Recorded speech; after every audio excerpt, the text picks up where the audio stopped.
गरमी किती वाढलंय ना, म्हणून म्हटलं चेहरा हायड्रेट ठेवण्यासाठी काहीतरी उपाय करावा. कारण की जास्त स्किन केअर तर काही करत नाही.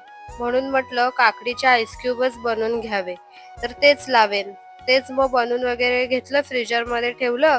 त्यानंतर मी गावाला गेलेली, पण मी लवकर आल्यामुळे मला काय आणता आलं नव्हतं. त्यामुळे मम्मी येताना हे सगळं घेऊन आलेली.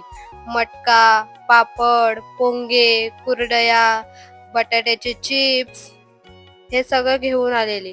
हा मटका मला खूप अफोर्डेबल प्राईसमध्ये भेटला. फक्त ₹180 ला झाकण आणि मटका. त्यानंतर इतकं गरम करते म्हणून यांना सांगितलं, "जा उसाचा रस घेऊन या."